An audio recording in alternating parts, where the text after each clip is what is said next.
అక్క ఇంకెక్కడ ఏం జరుగుతుందని కూర్చున్నావు? మీ ఆయనకి జరిగింది ముందు ముందు నీకు నీ కొడుకు జరగడానికి ఎంతో కాలం పట్టదు. మనకి ఈ ఊరే వద్దు. మీరు నాతో పాటు మలేసియాకి వచ్చేయండి. శత్రువు ఎవడో తెలిసిన ఊర్లో బతకచ్చు, కానీ శత్రువే తెలియని ఊర్లో ఎలా బతకాలి?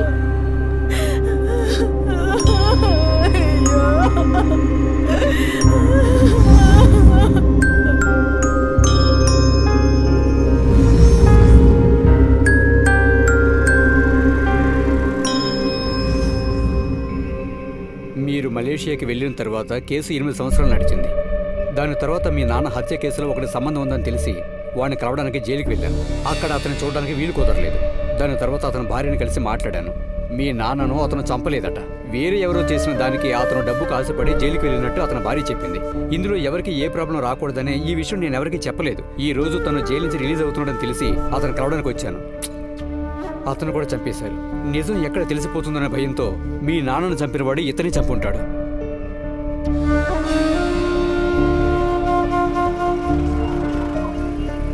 ఒక్క నిమిషం అన్నా, ఇప్పుడే వస్తా. వెళ్ళరా.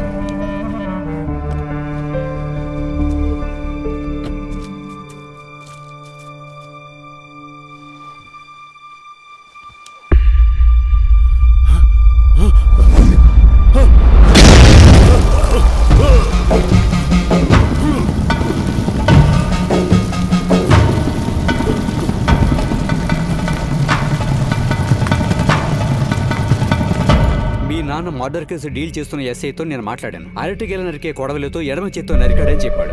పోలీసు విచారణ జరుగుతున్నప్పుడే రంగనాథ్ గారిని నేనే చంపారని సరెండర్ అయ్యాడు. కేసు అక్కడితో ఆగిపోయింది. అరటికేల నరికే కత్తి అంటే గురుమూర్తి మనుషులు అయి ఉంటారు, కానీ ఎడమ చేతి వాటం అన్నది మన ఊర్లో ఉన్న మన సర్పంచ్ మాత్రమే. లెఫ్ట్ హ్యాండ్ తో నరికి ఎవిడెన్స్ వదిలేయడం ఓల్డ్ టెక్నిక్ రా. ఈ 2 విషయాలు తెలుసుకుని మనం ఎవరిని అనుమానించాలి? ఇట్లాంటి జరిగి చంపుకున్న తర్వాత ఊరు ఐకమత్యంగా ఉండాలని మా నాన్న ఆ రోజు కేసు పెట్టుకుని వెళ్ళిపోయారు.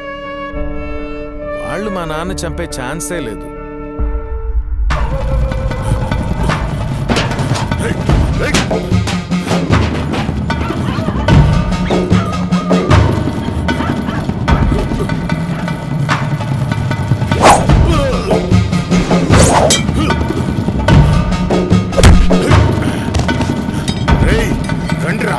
రండ్రా చూస్తాను.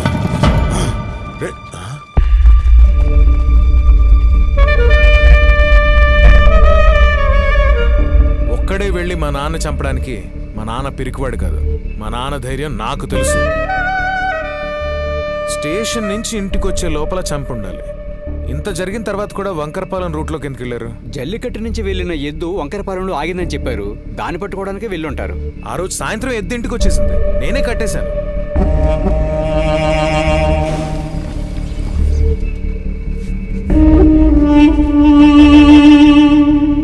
అయితే ఎద్దు వంకరపాలెంలో ఉందని ఎవరు చెప్పారు? తమ్ముడు, ఎద్దు వంకరపాలెం దగ్గర ఉందంట, కట్టేయమని చెప్పాను. వెళ్ళి చూస్తాను, ప్రాబ్లం ఏం లేదు. అందరిని ఇంటికి వెళ్ళిపోండి.